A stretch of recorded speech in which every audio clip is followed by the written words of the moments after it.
Kiavery aho raha tsy teo ianao teo anilako isan'andro nampatsiaro ahy sy ny tantanay ho amin'izay zay maharitra tsara lavitra ombaninao ay Jesosy zany indrindra no manaiky ahy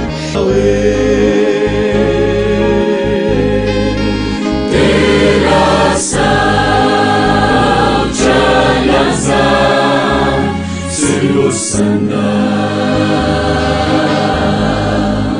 Punina Ichasi Azaku Nuatu Lujo Muana Zeso Pena Samba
Vezi mitady mpamonjy anao raha sendrady mafy eo amin'ny fiainanao aza mandany andro mikaroka ianao fa niakaiky indrindra ilai tompona tsy lavitra anao re tsy lavitra Jesosy antsory izy zao e fa marianao tokoa antsory aza misalasala tondony le izy zao indre favolon'izy iay no mivavaka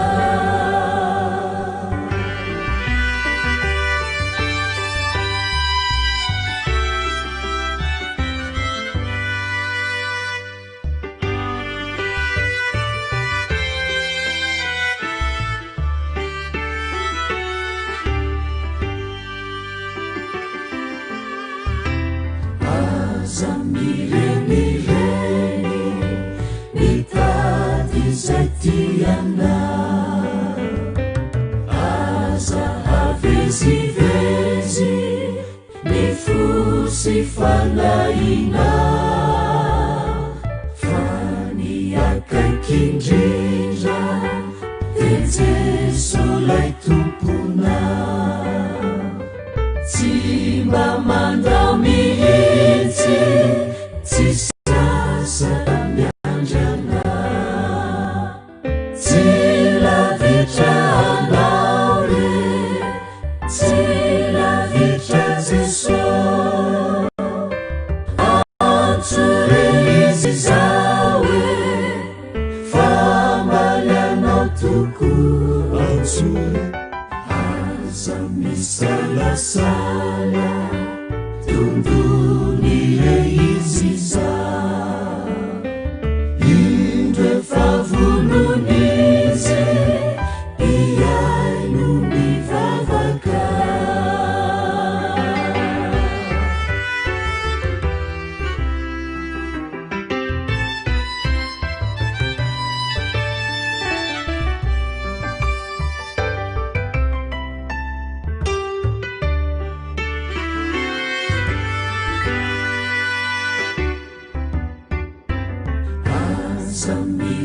Mirepirepi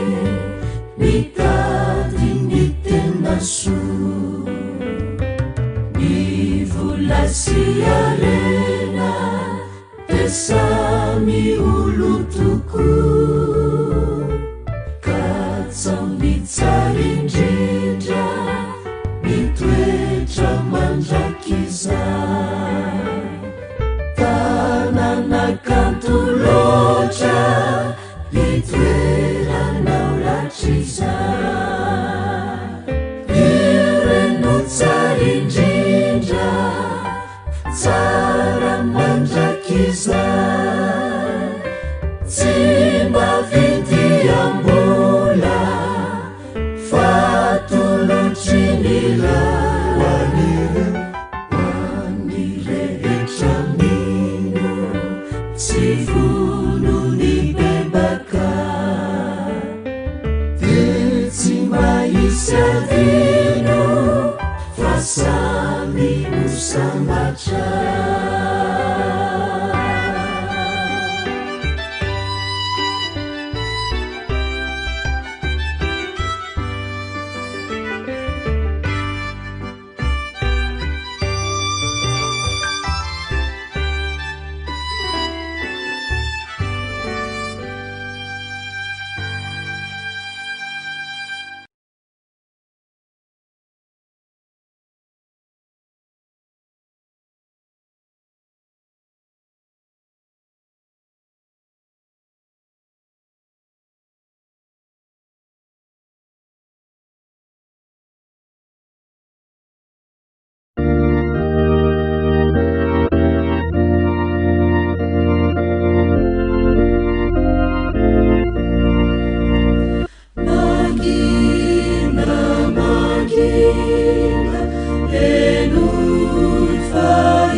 ianao Jehova ho no itokiko aoka tsy homenatra mandrakizay ao vonjeo ny famarinanao ao ka afao atongolany amiko ny sofinao ka avonjeo ao aoko vatolampy fonenanao atompoko mandrakariva ianao izay efa nandidy amonjy ahy fa arambatoko sy batery fierovanao ahy ianao ny vavako ho feno ny fidiarananao sy ny fankalazananao mandrakariva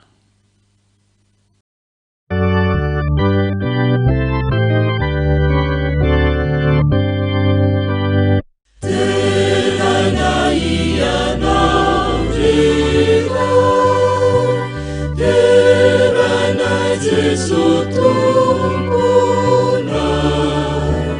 terana ni fana ikyu terana fapani Jesu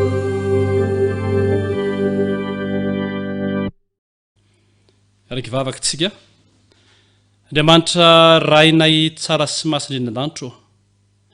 misotronao zay na amin'izao sabata izao zay tombontsoa lehibe afahanay miaina sy miain'ny teninao any amin'ny toerana zay misy anay tsirairay avy makasitraka noho ny amin'ny fitahiana makasitraka noho ny amin'ny fitiavana makasitraka noho ny amin'ny fahasoavana zay rotsaka ao aminay tsy tapaka manatre ny fotoana rehetra zay totosaina ny vontokantrano amin'izao sabata izao ary minitso mananteny izay fa ny fanainao ihany koa tompo dia ho aminay tsirairay avy aoka ny voninahitra ho amin'ny sambatan'olona no ny aminaran'i Jesosy amen.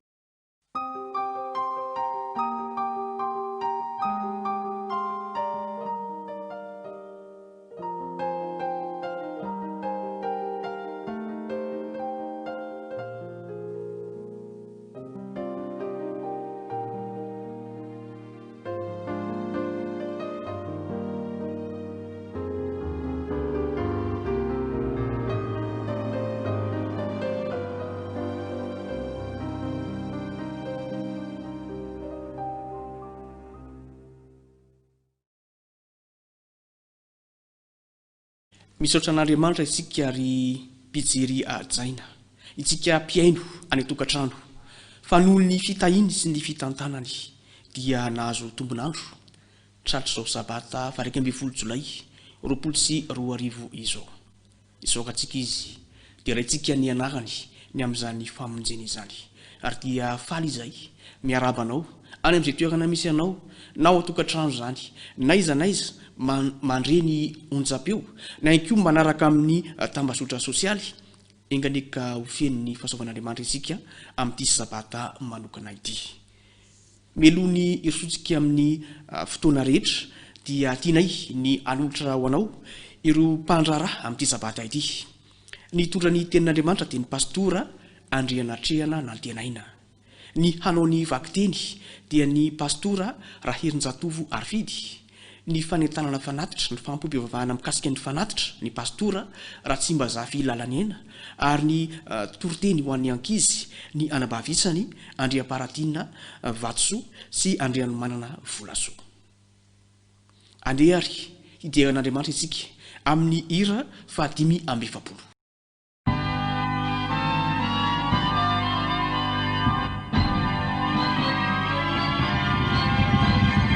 Ira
tonga eo amin'ny fotoana amakina ny vakiteny fototra ankehitriny ka andinindroa no vakina ny ray ho an'ny lehibe ary ny ray ho an'ny ankizy ka ny ho an'ny lehibe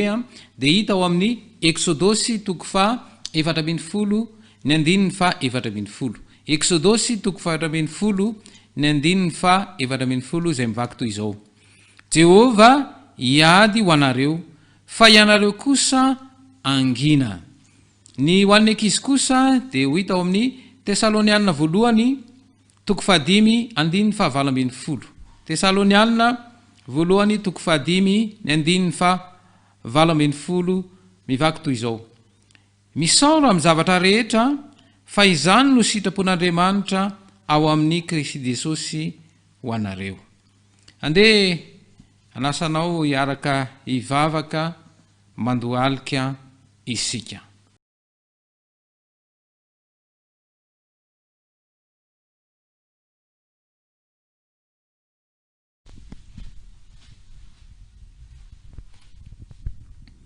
Hiaraka hivavaka isika.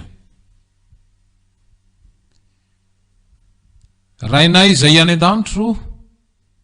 ianao ilay ray nahary ny lanitra sy ny tany, tompontompanjaka ny mpanjaka mahefa ny zavatra rehetra, manolotra ho anao irery ihany ny dera sy ny laza ary ny voninahitra mandrakizay ho anao izay. Amam-panotanay dia manana ny fahalemenay, manana ny atsirambina sy ny tsy fahafehezana ny fisainanay ka mahatonga anay anota eo anatrehanao ankehitriny dia mifona aminao a Jesosy ankehitriny. Aoka ho avelanao ny elokay tsiraray avy. Isaoranay ianao satria afaka manatanteraka izao vavaka fanelanelana izao izay talaona manokana ny amin'ny ty arety mandringana izay mahazo ny vahoaka maneran-tany ity. Jesosy malalo arovy ny firenenay, mefahendrena ny mpitondranay ireo mpiasa ny fahasalamana rehetra ny amin'ny fiatrehana any ity Covid-19 ity. Ampahirezo ny tsiraray avy ary samy hita ny paikady hoentina miaro amin'ny ity falanaretina ity. Ampahirezo ireo izay dopahorina, aoka atsapa ny fanatrehanao izy ireny ka hita famelombelomana ny fanany izy ireny. Aoka samy atsapa fiadanam-po ireo rehetra miatrika ny olana vokatry ny fisian'ity Covid-19 ity. Jesosy malalo, tsy misy afa-tsy anao irery ihany ny anteranay sy atokinay, koa ampio ary izay mba ay ampifantoka ny fijerinay ray manontolo aminao Jesosy, izay nao irery ihany ny fanavotananay. Koa aoka ny fiadananao no tsapa ny tokantrano tsiraray avy amin'izao sabata izao. Tononona sy angatahana amin'ny anaranao Jesosy Kristy ny vavaka.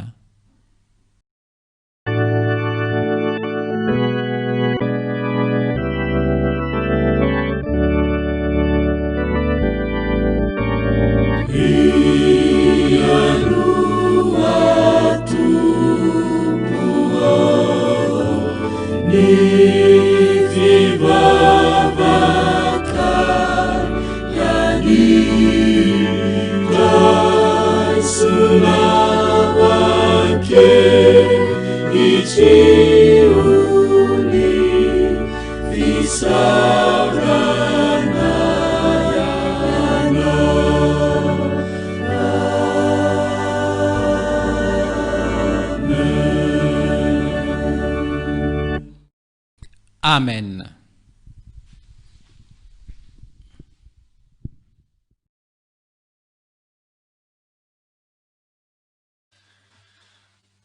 Zao dia tonga eo amin'ny fanompoam-pivavahana mahakasika ny fanatitra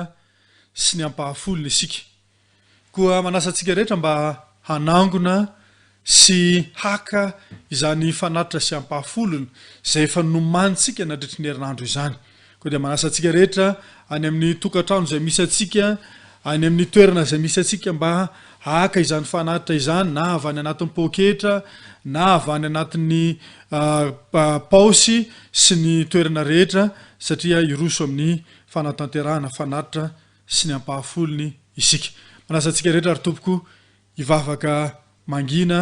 ho an'izany fanatitra sy ampahafolony zay ho ateritsika ho amin'Andriamanitra izany isika ankehitriny.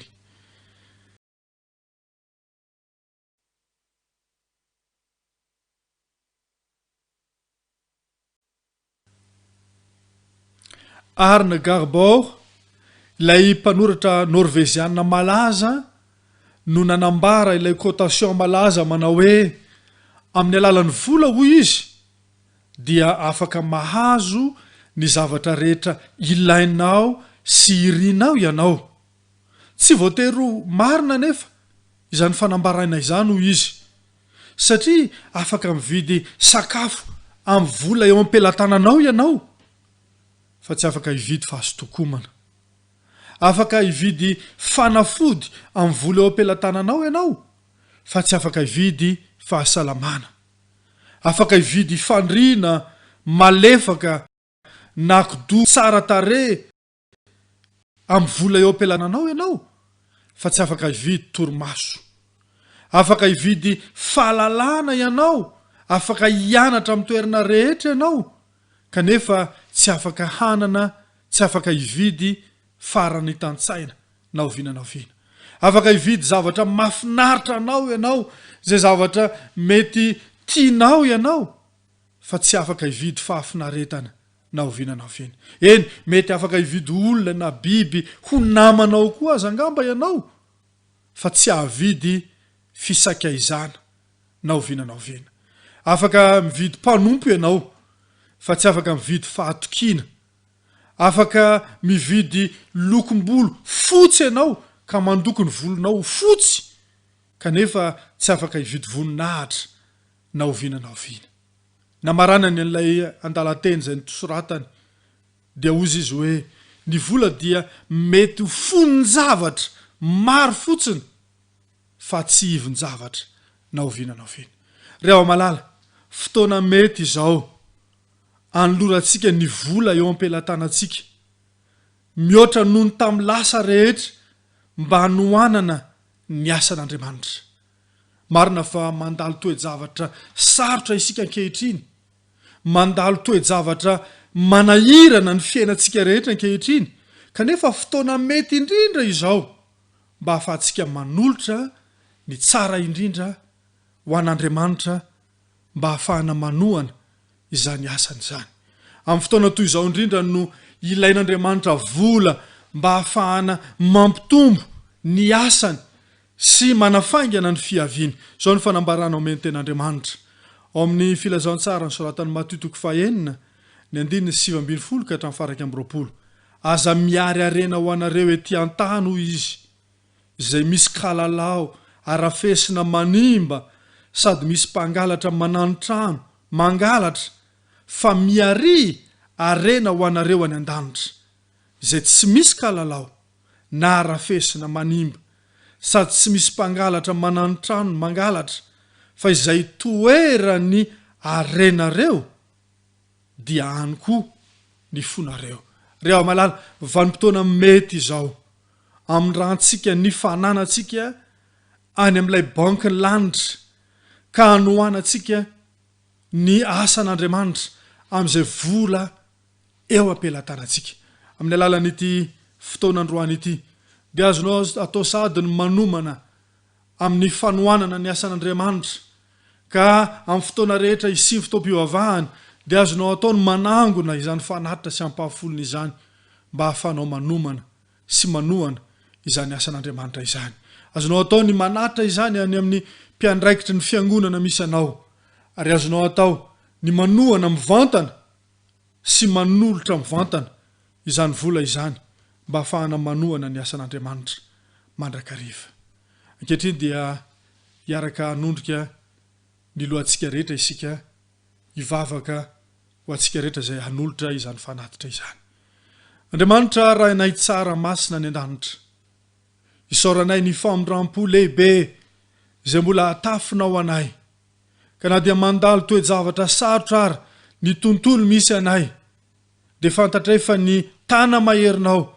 dia miaro ny fiainanay tsiraray avy. Afaka manolotra, fanatitra, afaka mamerina ampahafolo no anao izahay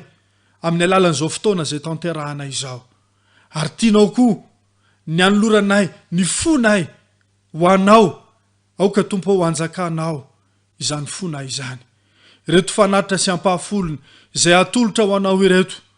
dia aoka vita be amin'ny asanao, ka amin'ny alalan'izao toe-javatra lalovanay izao dia afaka hitory ny fahamarinanao ary hijoro vavolombelona ho anao mandrakariva izahay. Mino zay va tonga any amin'ny sisa fiandriananao izany vavaka rehetra izany, satria tonononay angatahanay noho ny amin'ny anaran'i Jesosy. Amen. Eo ampanatazantsika ny fanatitra sy ny ampahafolony dia misy hira feon-java-maneno izay orenesitsika ary angatahantsika reo tompon'andraikitra ny amin'ny isam-pianakaviana mba hanangona izany fanatitra sy ampahafolony izay efa nomantsika izany.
Ho fanolorantsika izao fanatitra sy ampahafolo izay nangontsika rehetra izao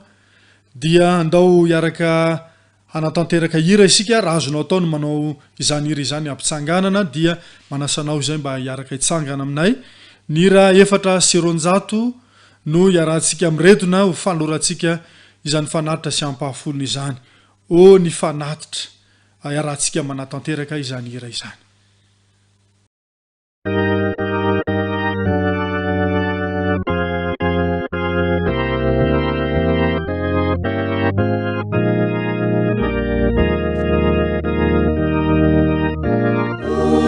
Fanatitretina kaisuekerira baharuza uamina nifitaiana.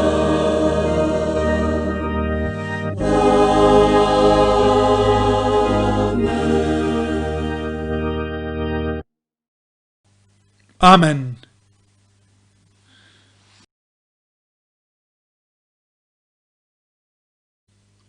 Tonga ny fotoana efa andrasan'ny ankizy rehetra. Manasa antsika rehetra ary any tokantrano ny ankizy tsy akanavaka mba hitsangana hiaraka hira ilay hira fanaontsika ora mamy.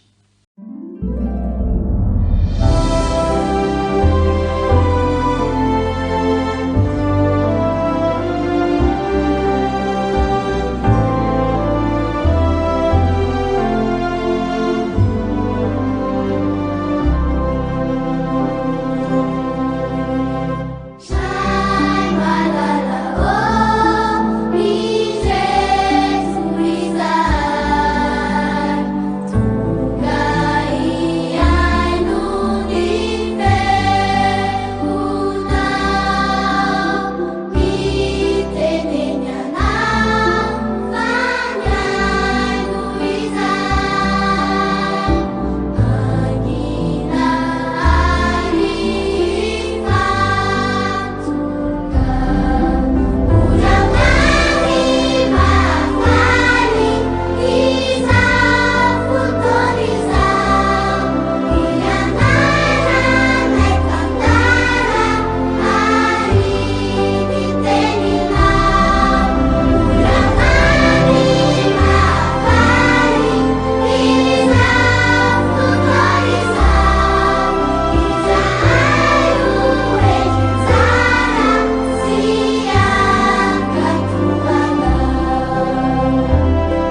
Falmerabany ankizy kely rehetra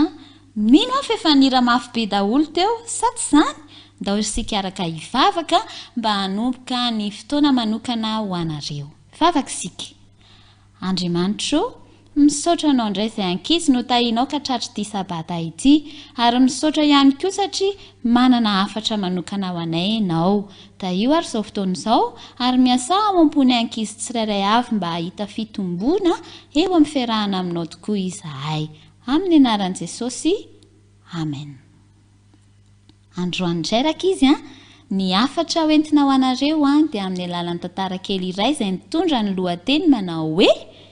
saika tsy nahay nankasitraka izy. Ahoana tsara? Saika tsy nahay nankasitraka izy. Dia arao ary ny tantara dia nohy tsara ny hafatra ho anareo.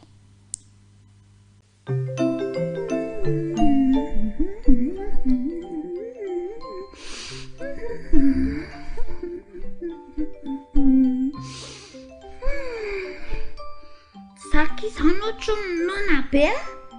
da tsy kasindrio any any neny. Tao.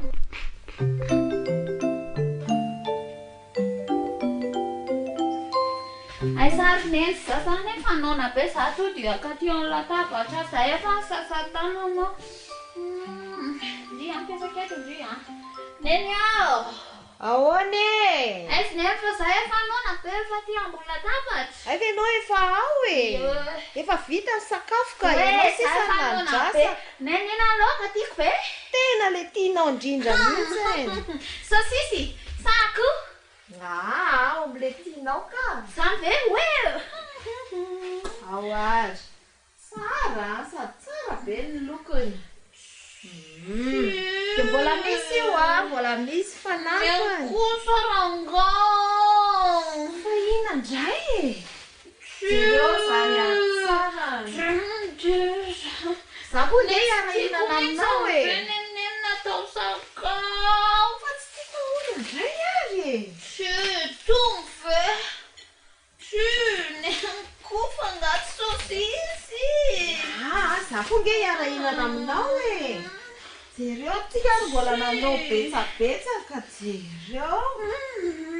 Efa hoe le tsy tiako mihitsy ho ary efa hoe sosisy na atao akoho efa teny amin'ny foaniny tonfe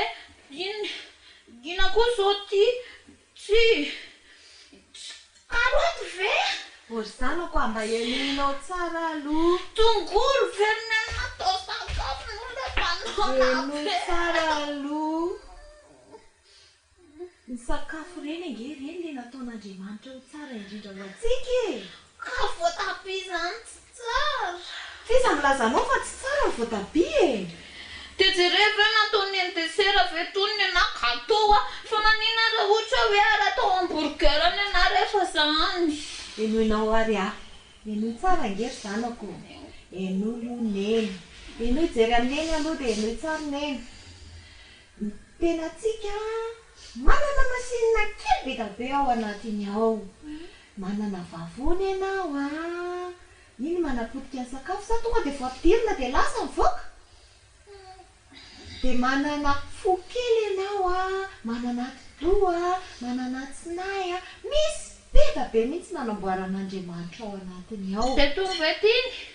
Dia reny ny tena ilay. Atao brocoli tony efa hoe tsy tiako mihitsy za tsy tia poivron fa fantatro ny eny nge zany e. Fa ireny mahasoa indrindra rery zanako. Hitanao matoa reny nanamboaran'Andriamanitra ao antsika dia natao hohanina. Ny tsara indrindra nge nefa nomeny antsika e. Ka le izy otony hafahafa be ny tsirony. Dia tsy tianao zany io.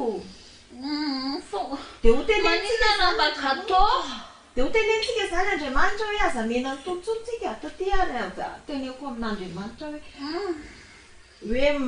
sa ianao le teny anazy tsy mila ny tontsolo zay fa aza memena ny tontsolo ange nateneno izy ange.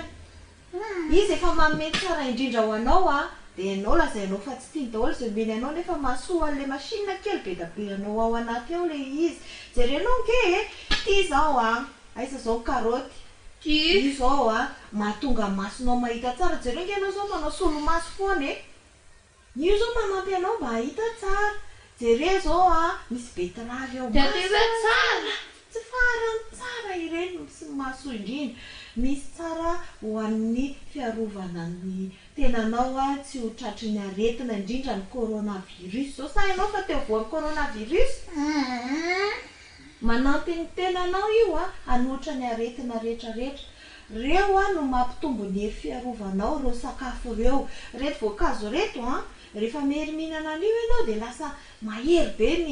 ny fiarovanao dia resinao daholo ny mikroba tafiditra ao anatinao. Ny tongolo manampy anao hanotra an'ireny mikroba reny rehefa tsy ilainao io dia teneny Jesosy hoe aza mena an'ireny tsony izay hoe aza asiana an'ireny tsony tamin'ny volonay tenenao an'izany izy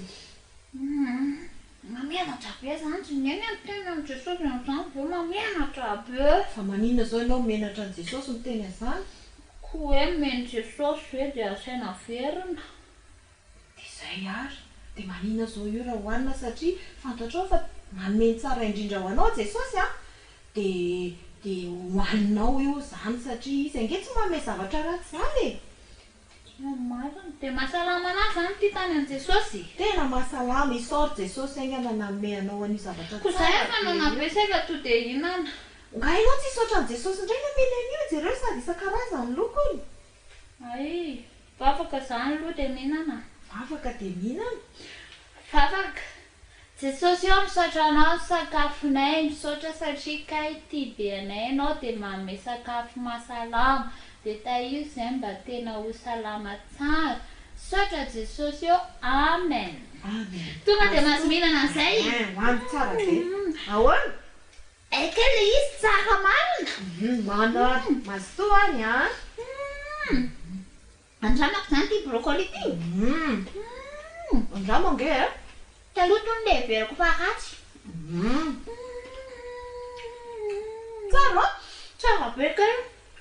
Jesosy ty be atsika manome sakafo tsara be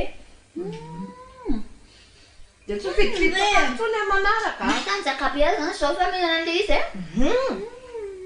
matotra aretina be da be ianao zao sady ny matanjaka mitombo tsara hoany le dia mety tsy manao solomaso tro ve za raha vao sitrana masonao dia tsy manao solo tsara be ka le izy ne tsara be le poivron le tsy tiako mihitsy ny tamin'ny taloha nesy hoe andramako ary to lasa tsara daholo le izy androany meny Jesosy sady efa ataoneny tsara nge manao anazy misaotra Jesosy dia misaotra koa neny Jesosy mantamanta eo tsara be neny aloha atao ohatran'izao foana indreny sakafoko fa tsy atao sosisy na hamburger atsony dia le gâteau koa aleo zany ndasa andramako indray hoe ty tiako hoe tsara no gâteau tsara be io tsy atakalo gâteau zany mihitsy io hoe mampinana foana afaka atao dia mihinana an'tyko anao daholo io ka mazoto tsara zanako faly be neny ka tianao sakafo hoe neny aloha atao tony foana zay sakafoko fa tsy atao gâteau sy sosisy sy steak tsony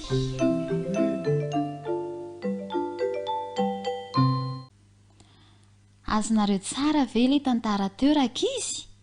Andriamanitra ne ka tena tia antsika ary izay rehetra omeny antsika dia ny tsara indrindra ka zao rakizy andeha mba hankasitrahana Andriamanitra manaiky an'izany ve nareo amin'ity andro an'ity ary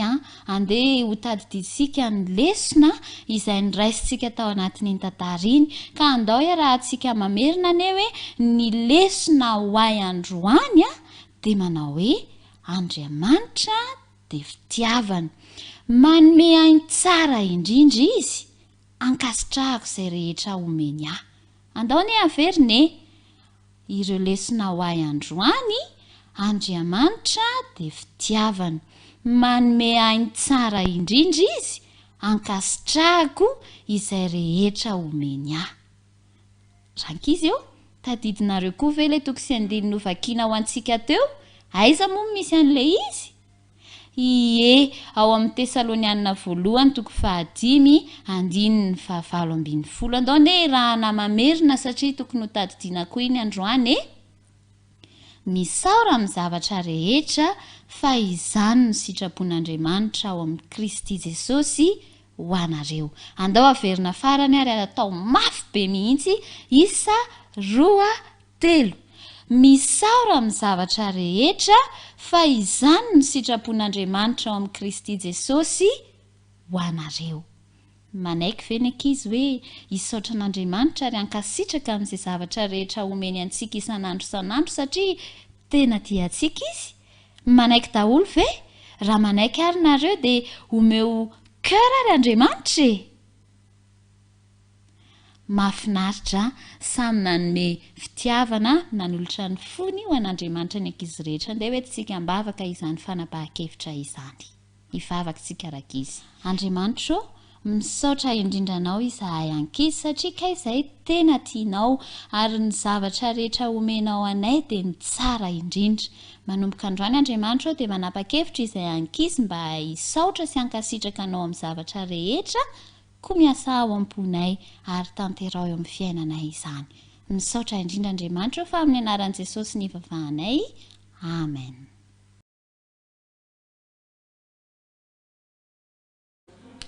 Nandray afatra sarobidy ny ankizy tao anatin'izay toriteny natolotra azy ireo izay. Izao tsika dia hiomana amin'ny afatra ho antsika rehetra olon-dehibe zany na ny ankizy sy ny tanora ihany koa afaka manaraka izany tsara ka izao manasanao hitsangana aloha mitsangana mihitsika any amin'ny toerana misy atsika hiara iredona ny hira fa 9:30 ny hira fa 9:30 no iarahantsika manatanteraka milohany andraisana ny toriteny amin'izao sabata izao.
dia hoe tsy ambaratelo fandresena manoloana ny ady a izay tsy maintsy atao. Fa mialoha indrindra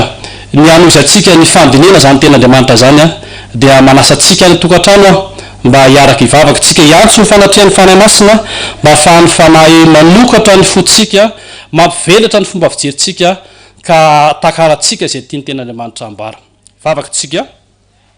Andriamanitra ray eo misaotra anao satria afaka miain'ny teninao amin'izao sabata izao. Aoka ny fanahinao no hitoetra ao am-pona tsirairay avy. Aoka ny fanahinao no anazava ny fomba fijerinay sy ny fisainanay rehetra ka ahafahanay matakatra ny tiana teninao ambara. Dia mitenena aminay satria menanao izay no ny aminaran'i Jesosy. Amen. Rehefa hoe adiny resana satria ny lohahevitra antsika androany zany dia hoe tsy ambaratelo ny fandresena manoloana ny ady izay tsy maintsy atao. Rehefa hoe adiny resana dia tsy maintsy misy ny resy ary tsy maintsy misy ny maresy. Ary amin'ity ataony ity raha ampisafidy ianao zao hoe inona no mety aminao, raha eritreretina hoe miady zany ianao, le maresy ve sa le resy no tena mety aminao? Dia azoko antoka ariavana fa tsisy olona hoe hiatrikady zany ka ankafiny faharesena izy hoe za dia le resy misy ny any tiako, fa sahala amina ihany koa itsika ny tokantrano raha misafidy dia misafidy ny andresy mandrakariva. Ny fantaniana mipetraka zany dia hoe inona lay ady atao ary inona ny tsy ambaratelo izay azontsika fandresena manoloana zany ady izany. Misy ady karazany telo lehibe izay tsy maintsy atrehantsika sangy tsy ho tany sako miaraka avy hatrany le izy ireo fa ho alefako tsirairay araka ireo sokajindreo ary akatsika lesona isaiky izany karazana ady izay ataotsika izany. Fa tia metraka fanontaniana tiako toizana ihany fanontaniana eo ampietretana ny hotohiny zany lohateny zany hoe tsy ambaratelo fandresena manoloana ny ady tsy maintsy atao. Tia antany atsika indray hoe efa mba niady venao, efa mba niady venao, dia ampiko le fanontaniana impiry mba eritrereto hoe nandritry ny naha-kristianina anao, impiry ianao niady tao anatin'izany ady izay nataonao zay, impiry ianao no nandresy ary impiry ny resy. Dia misy fanontaniana anankiray tiako ho anampiana an'izay hoe amin'ity sokajy ity hoe nandritry ny ady efa natao, misy ve amintsika any amin'ny tokantrano any hoe mbola tsy resy mihitsy hatramin'izay ny adivana, ary so dia misy koa any amin'ny tokantrano any hoe mbola tsy naharesy mihitsy hatramin'izay ny adivana. Fa raha ozy ianao mamaly an'andro any hoe za pastera mbola tsy resy mihitsy hatramin'izay ny adivana, diako hoe mahery ianao raha andainga.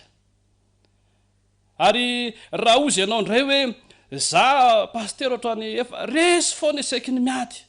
dia izy ako hoe mevera tena fa misy zavatra tsy mazava ao, misy zavatra tsy milamina ao aminao ao. Rehefa averiko apetraka ilay fantana tany am-piandohana hoe iza no efa niady, dia misy olona zao ny atokantrano ato mety hiteny hoe za hatramin'izay ny anako mbola tsy niady zany mihitsy mety miziriziry mihitsy izy amin'izany foto-kevitra zany satria rehefa hoe ady ny resahana ny ao an-tsaina voalohany dia hoe na tontondro izany na fifamarinam-bava zany. Tsy ry havana, mety ho marina zay hevitra zay, fa azo heverina hoe diso raha izay ny tontolon'ny ady satria be dia be ny ady zay tsy maintsy atrehantsika raha mbola eto amin'ity tany fandalovana izay feno fahoriana, feno fijaliana ity tsika dia tsy maintsy miatrika ny karazana ady ary tsy afaka mitsoka zany tsika fa tsy maintsy atrehantsika io na tsika amin'izay fotoana zay resy na tsika amin'izay fotoana zay maresy. Raha tsy tanisa afa tsy vitsivitsy ny amin'izany ady zay atrehantsika zany, ohatra niady amin'ny fiainana, firifiry ny olona miady amin'ny fiainana, tsy fantatro hoe ianao va mbola tsy niady tamin'ny fiainana, fa rehefa tereny io ady-piainana io ny olona anankiray dia misy fotoana izy makany an-tsena mividy zavatra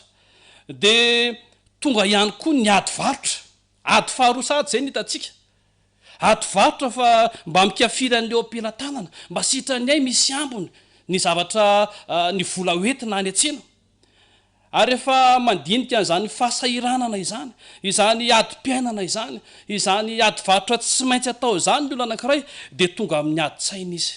miady ny sainy ady fahatelo tsara zay satria mikaroka ny fomba mahana ny olana amin'ny tokantranony izy mikaroka ny lalana ivoany izy ary rehefa tratrany io ady sainy olona anankiray ka tafaresaka amin'ny olona anankiray na olona maromaro dia tonga amin'ilay hoe ady hevitra indray ady faefatra sady indray zay ady hevitra ary eo dia mitanisan'ny karazan'olana rehetrarehetra mitanisan'ny antony mahatonga ny olana manilika ny olana any amin'ny hafa dia me mafana ny ady hevitra dia me mafy ny ady hevitra ka rehefa tonga amin'izay ady hevitra mafana sy mafy zay dia tonga amin'ny ady tontondro ny efarana lasa miady amin'ny olona ry ava malala isany eto amin'ity ohatra zay ndrasantsika dia ohatra 5 fotsiny zay ndrasantsika zay hoe ny ady mpiainana ny ady varotra ny ady saina ny ady hevitra ny ady tontondro fa be dia be ny ady izay tsy maintsy atrehantsika eo amin'ny fiainantsika fa nio kosa amin'ity sabata ity dia ijery an'ireo ady lehibe anankitelo tsika izay tsy maintsy atrehana ary ijery ny tsy ambaratelo hoe inona tsy ambaratelo ahafahantsika miady ahafahantsika mandresy amin'izany ady izay ataontsika zany ny ady voalohany dia ny ady amin'ny coronavirus zany zavatra hoe fahintsika loatra zavatra hoe fantatsika satria izay no iainantsika amin'izao fotoana zao tsy afaka miala amin'ny ady amin'ny coronavirus tsika ry havana io lay ady lehibe voalohany izay tsy maintsy atrehantsika ny fanjakana no tena manao ny fomba rehetra ny ezaka rehetra mafy mba ahafahana mapita ny fiadivana amin'izany coronavirus zany kanefa ripeny malala tsy maintsy mila ezaka avy amintsika tsy maintsy mila ny fahatserovatsainantsika mba ahafahana miady amin'izany valanaretina zany inona ro tsy ambalatelo ny fandresena mba ahafahana miady amin'ity ady voalohany ity dia ny ady amin'ny coronavirus mamerina fotsiny ary tiako no mamerina zany isaiky ny miresaka eto amin'izao toejavatra sy vanim-potoana misy atsika zao ny tsy ambaratelo voalohany teboka telo izy amin'ny mahatsy ambaratelo azy dia ataoko teboka telo foana izy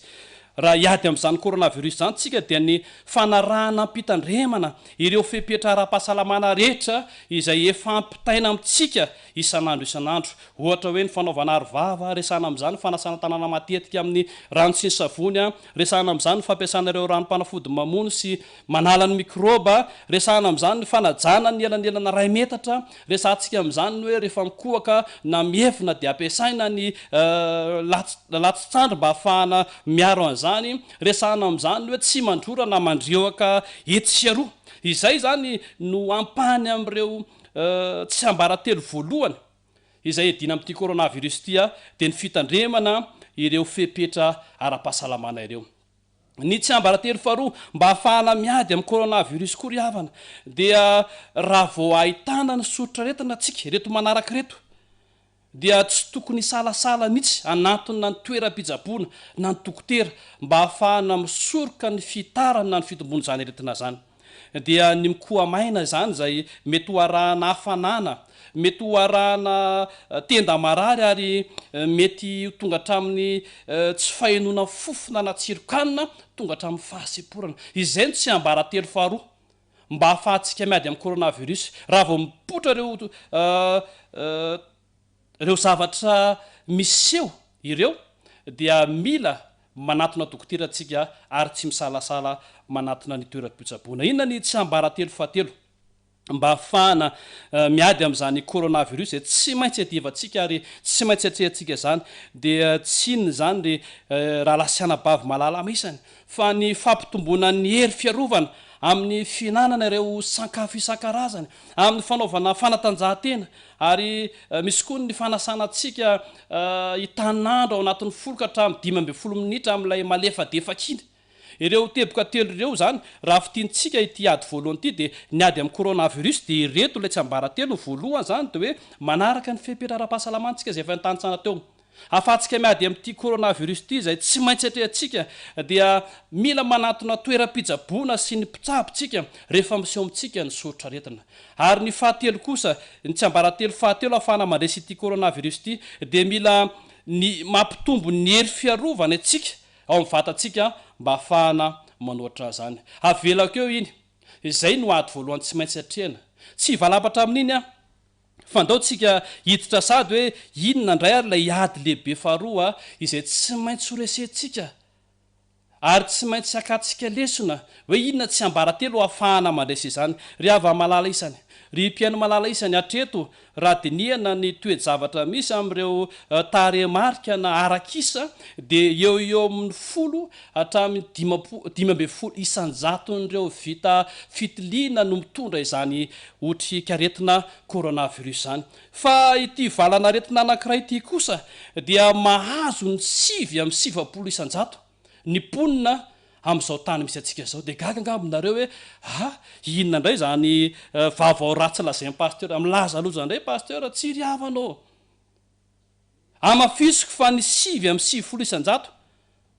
dia voan'ity valana retina vaovao izy ity zay vokatry ny coronavirus dia tsy inona zany fa ny valana retiny tahotra io no ady faharoa izay tsy maintsy atrehantsika ady amin'ny tahotra ady amin'ny valana retiny tahotra marina fa eny atsefatsefany indraindray dia rehefa miresaka an'ity coronavirus tikitika dia misy olona miseho tsy matahotra izy miseho raha amin'ny fiteny tanora dia miseho mafy be kanefa matetika izy ireny rehefa mizavatra mitrangatampoka dia miazakazaka ihany mikorapaka ihany manao an'izao mihinana an'izao lasako vavany fotsiny dia ohatran'ireny mahita an'le olona miady efa manita olona niady ngambonareo dia tazomina izy dia rehefa nitazomina izy dia lasa be vava be hoe asa tazomina fa matiko asa tazomina fa matiko dia rehefa hitan'le olona hoe ohatra miziriziry izy dia avotsitra le olona indray le olona bevavy eo avotsitra le olona dia rehefa avotsitra indray izy satria vonina le olona iady aminy dia atsondray le tazomy afa maratra ko io tazomy afa maratra keo io kanefa eo izy asa tazomina fa matiko io dia mety hoe iain'le mpifanarina iray izay nataon'le rangazy dia somary petahan'ilay mpifanarina kely dia avindray izy hoe ampetra tsara ianao fa tsy mahalany anao ianao ry ava malala isany indraindray dia ohatra zany ny fomba fijeritsika ny ady izay atao lasa kovavany fotsiny fa tsaroa fa ity tahotra ity dia ady izay tsy maintsy atrehantsika ary raha mijery izay voalaza ao amin'ny joba itsika ao amin'ny joba 5:12 dia zao no voalaza ny ten'Andriamanitra io joba 5:12 andininy 420 joba 5:12 andininy 420 dia ozy ny tenin'Andriamanitra miresaka fahoriana sy fahaporitana no mampitahotra azy mandresa azy ireo tahaka ny mpanjaka efa vonina ho amin'ny ady ry havana rehefa manana tahotra ny olona anankiray vokatry ny fahoriana sy ny fahaporetana amin'ny trangan-javatra misy dia resy avetrany izy satria izay ny voalazany ten'Andriamanitra eto tahaka ny mpanjaka efa vonina iady dia ilay tahotra zany lasa mitondra faharesena ho an'izany olona izany dia ny coronavirus ry havana no mahatonga izany tahotra izany ary tsy ny coronavirus ihany fa ny toejavatra mitranga rehetra izay hoentiny izany coronavirus zany ohatra lasa ny tahotra mieritreritra hoe inona no hanina zao lasa ny saina mieritreritra hoe roviana no tapitra zany fioboana zany ka miteraka tahotra le izy lasa ny saina mieritreritra hoe anahoana ny fianaran'reto ankizy reto anahoana ny asa sy ny sisa rehetra amin'ny fijery maha-olombelona ny ohatra ny tehilay zary hoe rano raha matahotra satria na iza maino an'izany coronavirus zany dia mivaraontsana izy ary na aiza toerana misy atsika dia zany coronavirus zany no malaza miresaka amin'ny olona ianao coronavirus manokatra FB ianao coronavirus mijery tele ianao coronavirus mamaky gazety ianao coronavirus miaino hira ianao coronavirus ary ngamba efa misy manofo coronavirus mihitsy any amin'ny tokantrano any ka na ny olona mandendeha amin'ny andro atandro ary rehefa fanena aminy dia ohatra ny endrika coronavirus ny entany mbola somara mahitadresaka kely amin'ny endresaka iny fa nytiako ampitaina dia zao hoe vokatry ny toejavatra misy rehetra sy ny fivoizana izany coronavirus zany dia tonga ao amin'ny olombelona ity valana retina izay mahazo 7 isanjaton'ny ponina ity dia ny valana retin'ny tahotra izany andeha ho jerentsika hoe inona reo tsy ambara telo anankitelo izay ahafahantsika mandresy ity ady faharotia dia ny ady amin'ny tahotra zany manasantsika nokatra ny baibolitsika hijery izay voalaza ao amin'ny Deutéronomie 7:2 Deutéronomie 7:2 io no tsy ambara telo voalohany izay afahantsika miady amin'izany valana retiny tahotra zany de io zay ny tena andriamanitra hoe aza matahotra azy ianareo fa Jehovah Andriamanitra reo no iady ho anareo ry ava malala isany eo ry mpiaino malala isany eo mba afahantsika mandresy ny tahotra de avelao Andriamanitra ny iady ho antsika avelao Andriamanitra no iady ho antsika ary taditsika ngamba ilay toe-javatra anankiray izay nitranga rehefa nandeha teny ambony ranomasina ny mpianatra niaraka tamin'i Jesosy tamin'izay fotoana zay dia nisehatra tafio-drivotra nisehatra odran-drano izy ireo ary zany hery zay ananany tafio-drivotra sy ny odran-drano zany dia nampiasa sy niezaka nanao araky ny fahaizany mpianatra niady tamin'izany ondran-drano sy ny rivotra izany amin'ny mampanarato azy ireo dia ngamba izy mieritreritra fa efa zatra miady amin'izany tarihan-javatra zany dia nanao zay azo ataony izy farany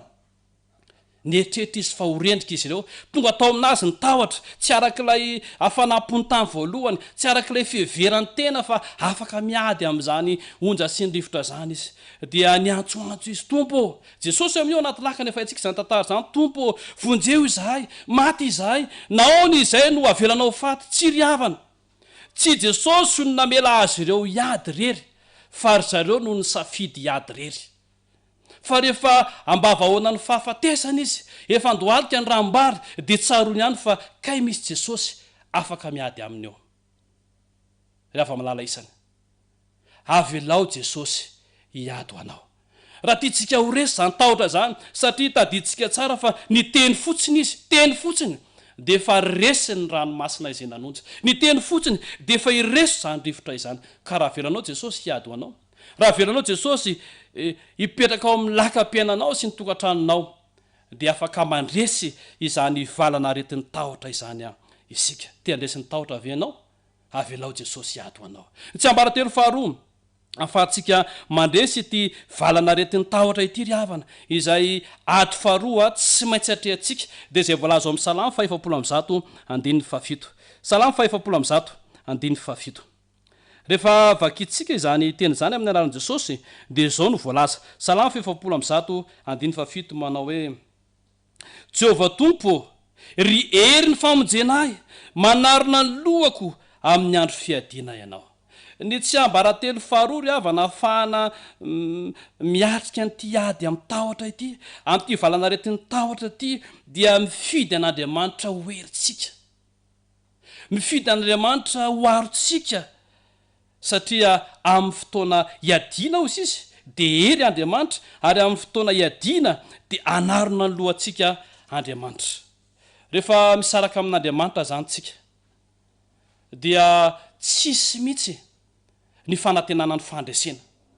fa rehefa miaraka amin'Andriamanitra antsika mandray an'Andriamanitra hoery mandray an'Andriamanitra ho aro dia tsy misy tahotra otrika aretina na valana aretin'ny tahotra dia taditsika taonandrony rehefa nanoloana ny Goliata ilay lehilahy goavambe izay natonga ny mpanjaka na tahotra natonga nireo efa zatra ady na tahotra fa i Davida kosa dia nanantona zany lehilahy goavambe zany dia zao no teny Davida tamin'izay fotoana zay zay fa aitsika tsy enjely loatra hoe izao manantona anao amin'ny anaran'i Jehovah Tompo maro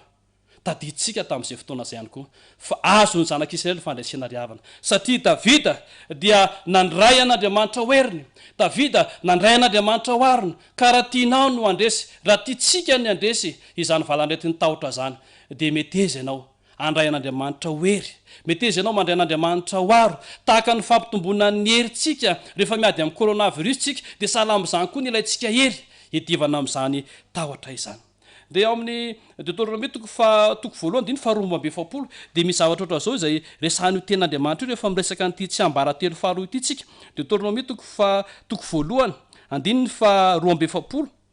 dia izy io voalaza ny ten'Andriamanitra io manao hoe dia ho Jehovah tamiko lazao aminy hoe aza miakatra inareo ary aza miady fa tsy eo aminareo aho fandrao resy eo anoloan'ny fahavalo ianareo milaza ity teny ity zany ry havana fa rehefa tsy miaraka amin'i Jesosy tsika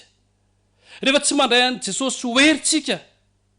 dia tsy azo antoka izany famondrena izany ary zay le resaka natao teto aza miakatra nareo aza mandeha nareo fa tsy araka aminareo fa ho resinareo raha vao mandeha tsy miaraka amiko na aiza natoerana misy atsika na inona tarian-javatra izay tsy maintsy ataotsika dia metezitsika iaraka amin'andriamanitra manakariva ao amin'ny rehefa mijery le faharoatsika makasika hoe avelao andriamanitra hoery soaro anao dia matadidy an'ilay salamy koa fa 3:20 manao hoe Jehovah no mpiandray ny tsolakazonao ireo no mahafatahotra izay ry ava-malala isany tsy ambaratelo faharoa edivana amin'ity valana retiny atao hoe tahotra ity inona kosa tsy ambaratelo fahatelo raha jerentsika eo amin'ny Deutéronomie 20:4 Deutéronomie 20:4 dia zao no voalazany tenin'andriamanitra ilay tsy ambaratelo fahatelo ahafahantsika miady sy miatrika izany valana retiny tahotra izany dia izay hita amin'ny Deutéronomie 20:4 manao hoe fa Jehovah Andriamanitra reo no miara-mandeha aminareo hiady ho anareo ho amin'ny fahavalonareo mba hamonjy anareo ry ava-malala isany raha tianao ny andresy ny valana retiny tahotra izay tsy maintsy atrehana ary tsy maintsy aditsika dia meteza ianao hiara-mandeha amin'andriamanitra ataovy loha larany eo amin'ny fiainanao no fisian'andriamanitra tahaka ny zanak'Israely izay notarian'andriamanitra tamin'ny alalan'ny andrahona tahaka ny zanak'Israely izay narovan'andriamanitra nandrindry ny fotoana rehetra izay niarahany tamin'andriamanitra ary tsy misy tahotra rehefa miaraka amin'andriamanitra tsika sala amin'ny ilay ohatra anankiray ataontsika ohatra fotsiny hoe raha mankany amin'ny toerana anankiray izay mangingina ianao izay azo antoka fa mety isin'ny mpanendaka ary malaza amin'ny mpanendaka kanefa miaraka amin'ny lehilahy anankiray izay naroa izay vaventy bokinao izy filazantsika anazy manana hayady mahay miady ary afaka miady amin'ny olona be deaibe dia azo antoka ary havana fa tsy anana tahotra atsika na sala amin'ny hoe miaraka amina zandarma anakefatra tsika na dimy izay mitana fitaova bedina mandeha amin'izany lala mangina zany dia azo antoka ary havana fa tsy anatahotra atsika dia sala amin'izany koa ny antsony ten'andriamanitra eto mba hahafahantsika mandresy ny tahotra ity valana retiny tahotra ity dia avelao andriamanitra hiara-mandeha amintsika avelao andriamanitra hiara-dala amintsika ka naiza toerana misy anao na inona na ady atrehanao dia ataovy azo antoka fa miara-mandeha amin'andriamanitra ianao ataovy azo antoka fa tsy lavitra antsika andriamanitra ary ataovy azo antoka fa eo nilantsika mandrakariva andriamanitra zany hoe raha fitiantsika zany ny ady faharoa iny dia zao ny ady faharoa dia ny ady amin'ny valana retiny tahotra ary ny tsy ambaratelo ahafahantsika mandresy izany tahotra izany ny voalohany dia zao hoe avelao andriamanitra ny ady ho antsika ny faharoa dia hoe raiso izy hoery sy ho fiarovanao anao ary fahatelo kosa dia zao hoe meteza ianao hiara-dalana aminy mandrakariva hiditra sadytsika amin'ny ady fahatelo izay tsy maintsy atrehana rehefa avy nijery ny ady tamin'ny coronavirus tsika sy ny tsy ambaratelo ahafahana mandresy an'izany rehefa avy nijery ny ady amin'ny valana retiny tahotra tsika sy ny tsy ambaratelo ahafahana mandresy an'izany dia hijery indray kosa ny ady fahatelo izay ateraky ny coronavirus sy ny tahotra ry havana dia tsy inona izany fa ny ady ara-panahy ary ity ady ara-panahy ity no tena goavana indrindra tsy maintsy atrehantsika amin'izao vanim-potoana hafa indrindra kanefa ady ara-panahy izay miatoka ny manakizay atsika hafa indrindra hoy izao satria tany am-piandohana tany aloha tany tamin'ny fiarahantsika telo dia efa niresaka fa tsy mbola nisy mihitsy zany hoe valana retina nanakatona fiangonana izany raha tsy ity valana retiny coronavirus ity dia mipetraka ny fanontaniana misy banaingo goavana be izay ao an-tsaina hoe inona no mety ho vokatra izany amin'ny ara-panahintsika mikatona ny fiangonana inona mety ho vokatra izany amin'ny ara-panahintsika sanatria ve dia misy olona tsy matsiaro intsony fa sabata ny andro na manao fanahinina ka makany an-tsaha miasa mitona zezika satria hoe ny asembohan'ny tavanao no hinananao sanatria ve misy olona izay tsy matsiaro ny andro sabata intsony ka lasa mividy zavatra manao provision amin'ny andro sabata satria hoe ny tsinay tsy mba vatsy ny kipo tsy mba lamosina sanatria ve dia misy olona izay amin'ny andro sabata lasa mitady vola satria ny vola no satria ny fiainana na ny vola no maharanga dia sanatria ve ry havana amin'ny andro sabata dia misy mamonjy fandriana mijery filma gidragidra na filma mampatahotra horera ozy izy tsika na meno hira hafa izay tsy mitondra ny fitazana ny ara-panahy dia sanatria ve ry havana efa misy olona tsy mahay mijery tsony hoe aizany misy ny genesis izay fiandohan'ny baiboly aizany misy ny matio izay fiandohan'ny testamenta vaovao aizany misy ny apokalypsy izay fiafaran'ny testamenta vaovao sanatria ve dia hitranga zany zavatra zany ry ava-malalisanao ity ady ara-panahy ity dia ady goavana izay tsy maintsy atrehantsika ary raha jerentsika ao amin'ny fiasana toko fainadiny faharoambefolo dia mipetraka ny fanontaniana hoe fa iza moa no divantsika rehefa resaka ady ara-panahy no resantsika fa iza no divantsika efesana toko fahenina andiny faharoambefolo Efesana toko fahenina andininy faharoambe folo. Ary rehefa jerentsika zany teny zany dia zao no voalazana fa isika tsy midolona amin'ny famandra fa ny fanapahana sy ny fanjakana ary mpanjaka ny fahamazinana dia ny fanahy ratsy eny amin'ny rivotra. Ry mpiaino malala isany. Ity ady ara-panahy ity, ny fahavalontsika amin'izany ady ara-panahy zany dia fanahy ratsy eny amin'ny rivotra. Izay no voalazany ten'Andriamanitra.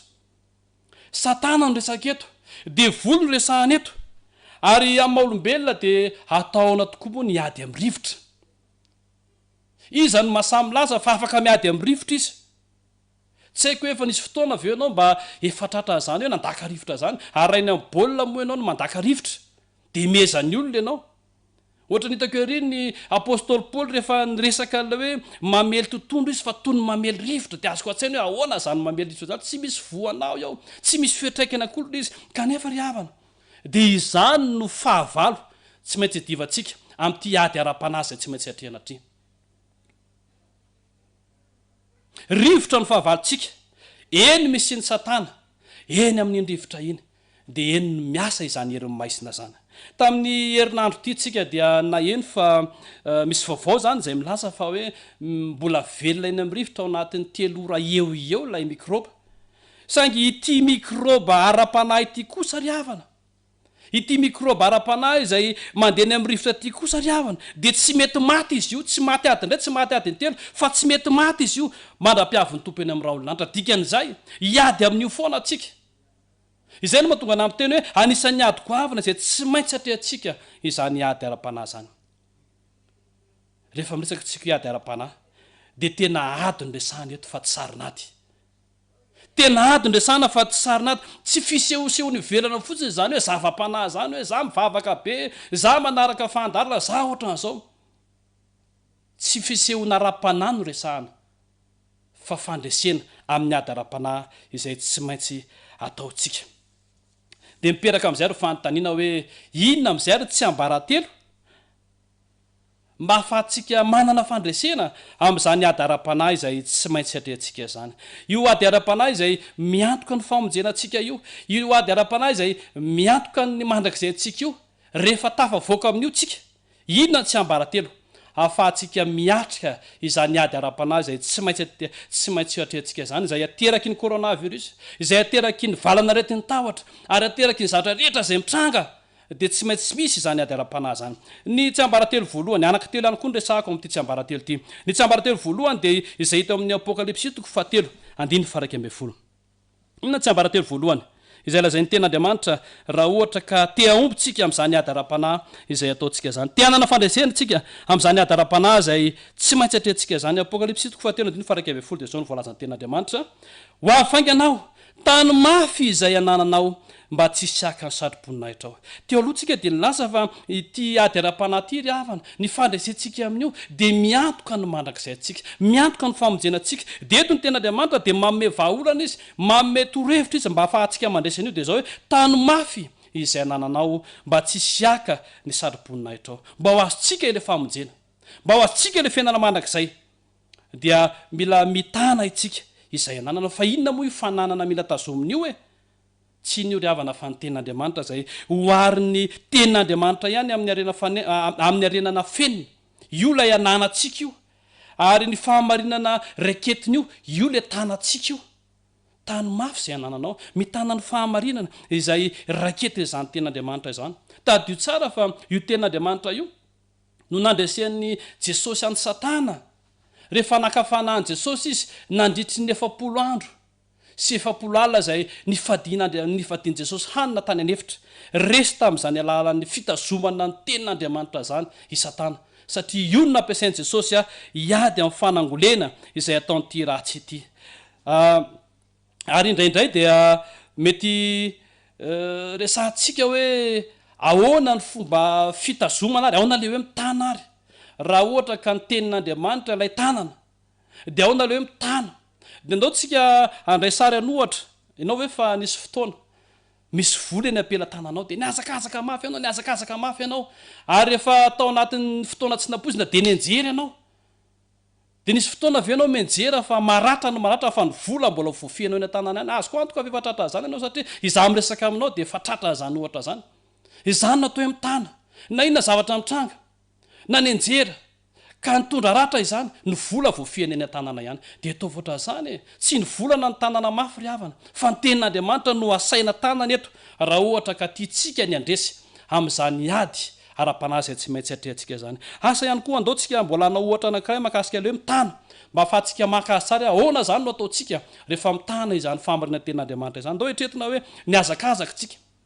niazakazaka mafy tsika dia tampoka teo latsaka atao anaty antsana anankiray izay misy aram-bato be ry ambany ary azo antoka fa raha mitotona amin'izany aram-bato zany dia fahafatesana no miandry tao anatin'ilay filatsahana nefa dia natazona fakakazo anankiray tsika teo tenatena zany antsana izany voaro zany tsika tamin'ny fahafatesana voaro tsika tamin'ny faratrana dia mitazona io azy io tsika dia ndao etrehtsika eritreritra zany tia mba resana ty hoe any amin'ny valantsika any misy parasy manaikitra fara zay mafy dia tia antany anao ho afotsitrao ve ny tananao andeha sambotra n'le parasy ve ianao ka ho fizinao le parasy azo antoka ry havana fa tsisy anao azantsika aleo inana zay laninao parasy aleo laninao ny raha rehetra ngambo tsika fa ty tanako ty ndray dia tsy maintsy eto ty tsy maintsy mamikitra ty tsy maintsy mitana mafy amin'ity fakakazo ty satria raha voavototsy ty dia fahafatesana no miandry anahy rehefa malalisana izala amin'izany lay antsotsony eto hoe rehefa mitana ny tenin'Andriamanitra dia zao na coronavirus io na tahotra io na atom-piainana io na ato-tsaina io na inona ady zay tsy maintsy atrehantsika ny olona mitana mafy izay nanana dia ny famarina tenin'Andriamanitra zany dia tsy ho resinao fihinanao vina izy fanana fandresena amin'ny ady izay tsy maintsy atrehany ary amin'ny Korintiana voalohany toko fa 10:7-20 manamafy amin'io tsy ambaratelo voalohany io ihany izy le tsy ambaratelo voalohany hoe mitana mafy izay nanana Korintiana voalohany toko fa 10:7 andininy fa 7:20 dia zao ny voalazan'io tenin'Andriamanitra io manao hoe koa amin'izany rahalahy malalako miorena tsara aza miova miorena tsara aza miova amin'ity ady ara-panahy ry havana dia mila miorina tsara itsika izay le hoe mitana mafy izay nanana sala amin'ilay lehilahy anankiray izay nametraka ny trano teo ambony vatolampy aza miova satria ity ady ara-panahy ity dia miantoka ny mandrakizay atsika miantoka ny famonjenantsika ka raha manana ny fandresentsika dia tsisy afa-tsy ny fitazomana ny tenin'Andriamanitra ny fiainana amin'ny tenin'Andriamanitra ny fiorenana amin'ny tenin'Andriamanitra no antoka anankiray azontsika izany fandresena izany inona tsy ambaratelo faharoa rehefa hiatrika ny tiady ara-panahy ty tsika inona tsy ambaratelo faharoa izay afahantsika mandresy andeo jerentsika ao amin'ny Efesana toko 4:7 rehefa hiady ry havana dia tsy maintsy mila fitaovana izany mila fitaovana zany ady zany ary mila fitaovana aro fomba mba ahafahana miatrika ny fahavalo mba ahafahana miresy ny fahavalo ary zay mihitsy ty tolo-kevitra faharoa ty izay mihitsy ty tsy ambaratelo faharoa ty zay afahantsika miady amin'izany ady ara-panahy zany dia hiady amin'ilay fahavalo eny amin'ny rivotra dia satana sy ny firongony zany Efesana toko 4:7 dia zao no voalazan'io tenin'Andriamanitra io manao hoe ary noho izany raiso avokoa ny fiadian'Andriamanitra mba azonareo anohitra amin'ny andro mahory ary rehefa vitanareo avokoa dia ahafahatra anareo inona moa ny tanjontsika inona moa ny tanjonao inona moa ny tanjon'Andriamanitra tsy ny faharatsika manoloana ny ady izay atao ve ny rivotry ny ady-piainana ny rivotry ny ady rehetra izay miseho amintsika tsy ahafahantsika mifahatra amin'izany ve no tanjon'Andriamanitra amin'ny alalan'ity teny ity ary eto izy dia miresaka hoe raiso avokoa ny fiadiana rehetra izy dia tsy miteny hoe nampahampahany fa ny rehetra inona moa ireo fiadiana rehetra reo ary tsy ho vakiko eto izy fa manasantsika ny tokantrano mba hanohy ny toy ny amin'ny 4:7 hoe inona avy ireo fiadiana reo fa resahany amin'izany hoe ny fahamarinana raha tiatsika ny aresy ry havana dia mila miaina fahamarinana atsika resahany ao anatin'izany hoe ny fihavanana raha tiatsika ny andresy amin'ny tiady ara-panahy ty ry havana dia mila mihavana amin'ny olona rehetra itsika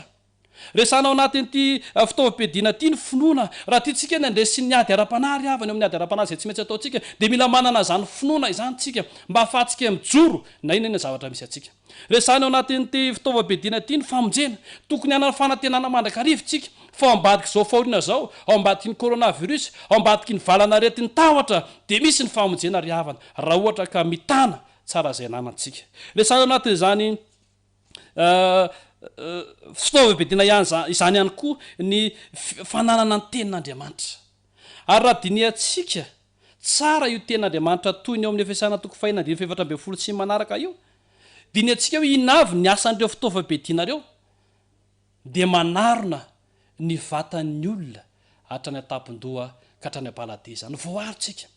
tsisy toerana izay sitrihan'ny satana ntsony tsisy toerana izay ahafahan'ny satana mandresy atsika ntsony raha ohatra ka raisitsika izy ireo ka izay no mahatonga ten'andriamanitra hoe raiso avokoa tsy ny ampahany any zany tsy ozy ianao le fahamarinana ihany metimety amiko dia iny aloha mba ataoko fa le fihavanana amin'ny olona ohatrany tsy mety fa misy olona mahasosotra ry havanao raiso avokoa mba ahafahantsika mandresy amin'izany ady ara-panahy tao zany dia raiso avokoa aza misy ajanona ireo fa na ny rarana na ny fahamarinana na ny fihavanana na ny finoana na ny famonjena na ny ten'andriamanitra dia ireo no marakotra ny vatantsika iarovana amin'ny fanangolen'ny devoly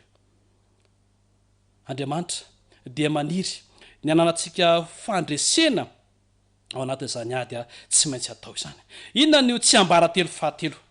ahafahantsika miatrika izany ady ara-panahy tsy maintsy atao zany rehefa tena vakitsika io toko sy andiny amin'ny efesana toko fahenina io manomboka eo amin'ny andin'ny faraka ambe folo io dia ohatrany somary mamitipitina azy ny apôstôly ao ambanimbany ao ary izay lay tepoka fahatelo resahako amintsika androany tsy ambaratelo fahatelo mba ahafahantsika mandresy ao amin'ny ady ara-panahy zay tsy maintsy ataontsika efesana toko fahenina andiny favalambe folo dia zao no voalazany ten'andriamanitra efesana toko fahina andiny favalambe ina ary ny tsy ambaratelo fahatelo izay ahafahantsika miatrika izany ady ara-panahy zany ary ahafahantsika manana fandresena dia zao no voalazany ten'andriamanitra ary mivavaha mandrakariva ao amin'ny fanahy amin'ny fivavahana rehetra sy ny fangatahana ka miambena amin'izany amin'ny faharetana sy ny fangatahana rehetra ho an'ny olona masina rehetra ry ava malala isany teboka roa no resahana amin'ity tsy ambaratelo fahatelo ity izay ahafahantsika mandresy eo amin'ny ady ara-panahy dia tsy inona zany fa ny fivavahana sy ny fiambenana mbola iverenana ho resahana amintsika indray ve ny herina izany fivavahana izany mbola ho resahana ho atao toroteny eto indray ve ny mahakasika an'izany fivavahana izany izay toetra tokony ho anana ny zanak'andriamanitra toetra izay tokony anana kristianina ny fiainana mivavaka ny fahazotona mivavaka raha tsy hijerytsika fa tsy zay voalazany ten'andriamanitra hoe mivavaha mba tsy hodiranareo amin'ny fahakapanahy mivavaha ka aza mitsahatra mivavaha mifampivavaha mba ho sitrana ianareo ry mpiaino malala isany ny vavaka dia hery lehibe ahafahantsika miady amin'izany fahavalony amin'ny rivotra izany ny vavaka dia tsy ambaratelo lehibe ahafahantsika manana ny fandresena amin'ny ady ara-panahy izay tsy maintsy ataontsika ary tsy vitan'izay fa ny faharoa izay nresahany teo tsy hoe mivavaka mandrakariva fotsiny fa miambena ny faharetana ny fahavalo ry havana dia manana faharetana rehefa nafika anao izy ny fahavalo dia manana faharetana amin'ny zavatra ataony ary mba ahafahantsika miatrika azy ireo sy ny fahatongavany sy ny ady izay ataony amintsika dia mila manana faharetana ihany koa tsika dia gaga indraindray rehefa mahita hoe mpiambina ny asan'ny olona anankiray dia matory eny ambony fandrina izy mpiambina sécurité dia matory eny ambony fandrina ianao marina fa mety tentsika ka vizana ka ohatran'izao fa rehefa tsapanao sy fantatrao ny antom-pisinao sy ny asa izay nametrahananao fa iambina ianao dia tokony hanana faharetana itsika ary izany faharetana zany no anisan'ny teboka anankiray ihany koa izay resahana ao anatin'ity ady tsy maintsy atrehana ka nanatsika ny fandresena ty dia ohatran'ilay fanteny anankiray rehefa resaka ty faharetana ty fa any amin'ny boky ny anabavy anankiray mpanorona izay atao hoe Ellen White dia miresaka mihitsy fa i satana dia manana faharetana amin'ny zavatra rehetra ataony manana faharetana izy ary misy fantany anankiray izay mipetraka tsy ao amin'ny boky ny anabavy io fa tamina boky anankiray izay misy torohevitra na tahirikevitra mahakasika ny zava-panahy dia ozy le fanontaniana hoe le fantany mipetraka manao hoe rehefa ny fotoana tohinona no mandeha amin'ny lohatongotry satana rehefa ny fotoana tohinona mandeha amin'ny lohatongotry satana dia gaga zao anao any amin'ny tokantrano any mamaly an'izany hoe ahinako tokoa ny valy izany ny valy ny ryhavana dia zao mandeha amin'ny lohatongotra satana rehefa matory ny zanak'andriamanitra dia izy ianao ina koa ny ifandraisany misy ifandraisany mihitsy ohatrantsika ilay ao trano izay rehefa matory ny zazakely dinana ataontsika mijaikojaikotsika mandeha amin'ny lohatongotro dia zay koa nataony satana ryhavana rehefa hita ny famatory ny zanak'andriamanitra hita ny fahavariana ny zanak'andriamanitra tsy afaka manao nininina dia mitsaikotsaiko izy tsy tairiny fa velony hovariny eo amin'ny toromaso eo ry ava malala isany ny pena malala isany raha tiatsika ny andresy amin'izany ady ara-panahy tsy maintsy ataontsika zany tsy ambaratelo fahatelo dia zao mila mivavaka itsika ary mila manana faharetana itsika andao hofitinina sahady hofitinitsika sahady ny lesona rehetra zay noraisitsika teto amaranantsika izao famparezana izao fa rehefa misy ny ady izay tsy maintsy atrehana dia mipetraka ny fanontaniana hoe aiza Jehova ao ve Jehova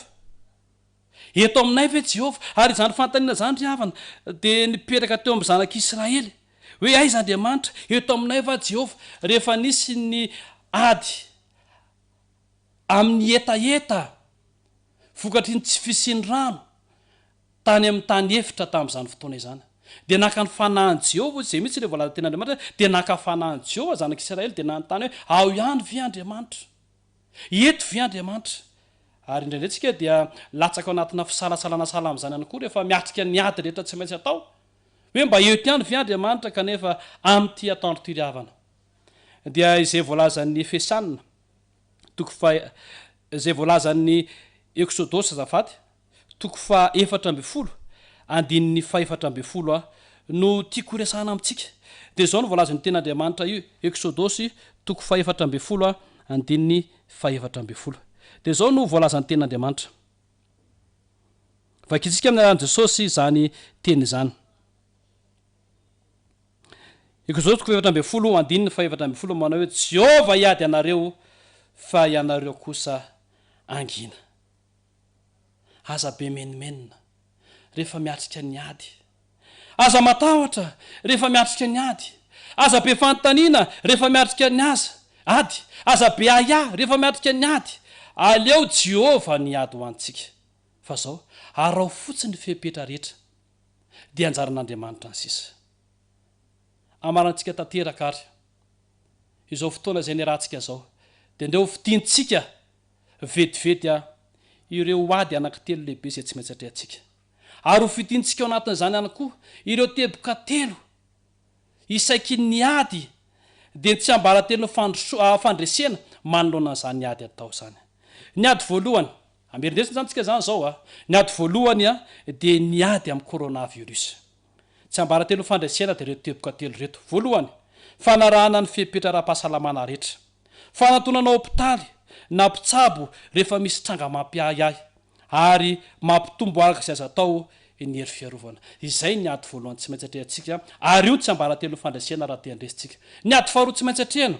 dia ny ady amin'ny valana retin'ny tahotra ry havana ny tsy ambaratelo ahafahantsika mandresy izany valana retin'ny tahotra izany dia reto teboka telo reto indray ny voalohany dia zao hoe avelao Jehova no iady antsika ny faharoa dia zao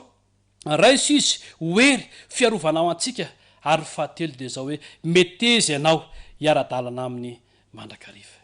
inona ny ady fahatelo izay tsy maintsy atrehantsika tsy inona izany fa ny ady ara-panahy ary ny tsy ambaratelo ahafahantsika manana fandresena ao amin'izany ady ara-panahy zany dia ireo teboka telo reto hoe mitana izay ananana dia ny tenin'Andriamanitra izany ny faharoa dia hoe mandray ireo fitaovam-bedina rehetra hiarovana amin'ny fanangolen'ny devoly ny teboka fahatelo tsy ambaratelo fahatelo ahafahantsika mandresy amin'ny ady ara-panahy dia hoe mivavaka mandrakariva miambina ampaharetana ny tompo ane ombantsika ry malala isany ny tompo ane ombantsika ry hava malala isany ka ho tonga mpandresy avokoa tsika manoloana an'ireo ady tsy maintsy atrehana telo ny resantsika teto fa mbola maro ireo atrehantsika ka ninonina zavatra tsy maintsy atrehantsika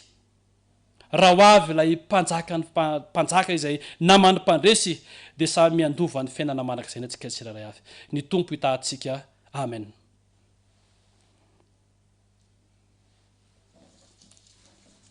tsy miady reritsika ao amin'ny fiainana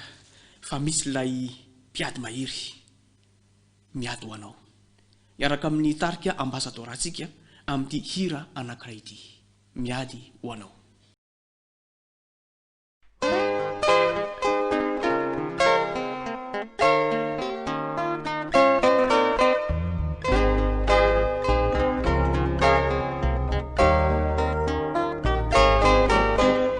Lalana tokana ny famonjena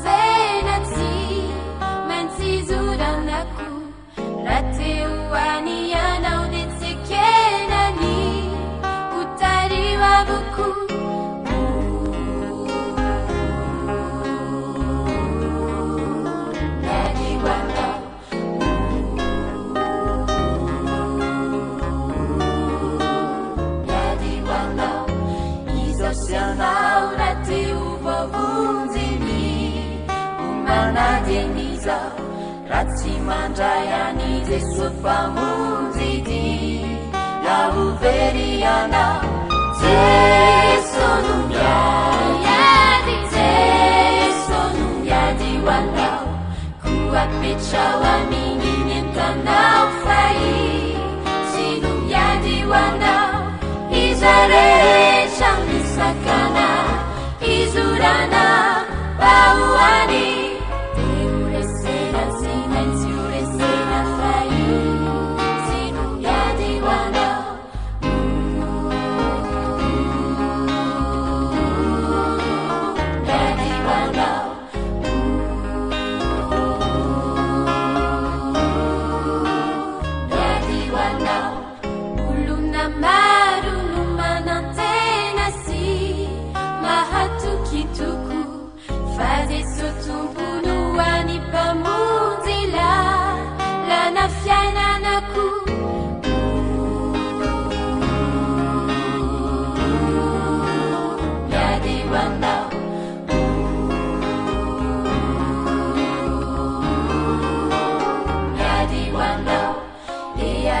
Antukani famunzenau anizai mankatu nididi fulu tsimi sulu sulu mana radiani Jesu Jesu numyadi Jesu numyadi wanao kuat pecawa miningin tanau fai sinumyadi wanao izare chamisakana izurana bauani teulesera simensiuresena fai sinumyadi wanao Jesu numyadi Jesu numyadi wanao kuat pecawa miningin tanau fai sinumyadi wanao izare chamisakana izurana bauani teulesena simensiuresena fai sinumyadi wanao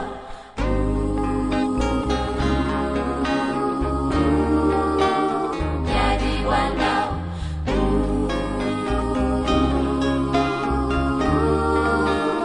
myadi wanao. Araka ivavaka tsika ry tompo Andriamanitra ilay Andriamanitra be fitiavana ilay Andriamanitra ny Andriamanitra rehetra misaotra anao satria tsapanay izany fitiavanao izany ary tamin'ity sabata ity dia nanome ny teny fampahirezana ho antsirairay avy ianao nanome teny izay ahafahanay miatrika ny ady tsy maintsy atao manoloana ny toe-javatra misy rehetra sy manoloana ny toe-javatra mitranga rehetra eto amin'izao tontolo izao sy amin'ny fiainanay. Tompo, mombanay mandrakariva, tehirizy izay mba hatoky anana finoana hiankina aminao anatin'izany trangan-javatra rehetra izany. Ary ianao no malala ny zavatra misy sy ny toe-javatra rehetra izay anepo sy any an-tsaintsirairay avy amin'izao sabata izao. Aoka ianao Tompo no hiditra an-tsehatra ary amenay mandrakariva ny fandresena manoloana ny ady rehetra izay tsy maintsy ho tanterahana. Dia ianao Tompo no ametrahanay izany vavaka izany ary tononona no ny aminaran'i Jesosy miaraka amin'ny famelan-keloka ny vavaka. Amen.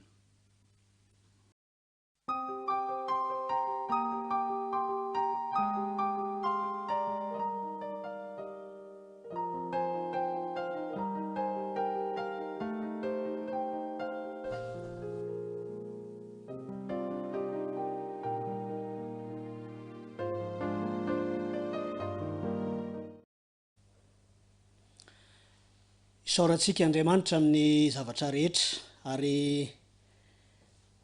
manana fiadanam-potsika teo ampiatrehana ny fiarana tamina nandritra ny tapany amaraina iny.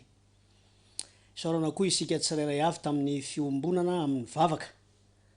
ary toy izany ho an'ireo teknisiana izay nikarakara. Mbola itoy ny fotoana satria folakandro dia iditra amin'ny roa sasany isika miaraka amin'ny izy telo mianadahy izay fa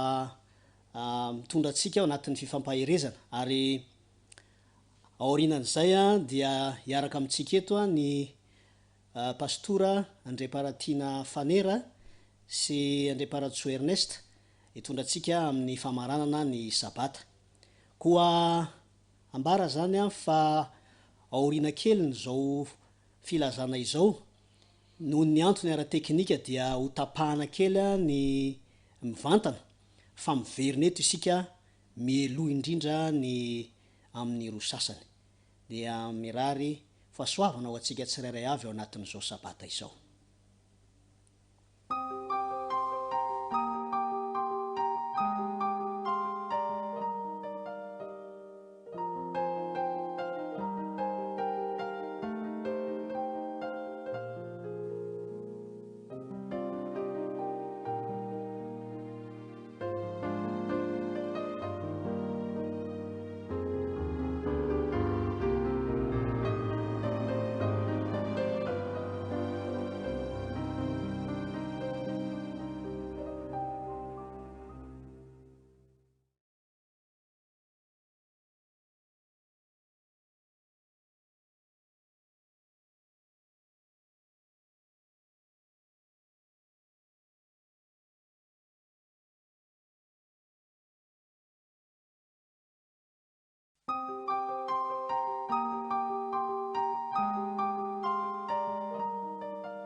Love.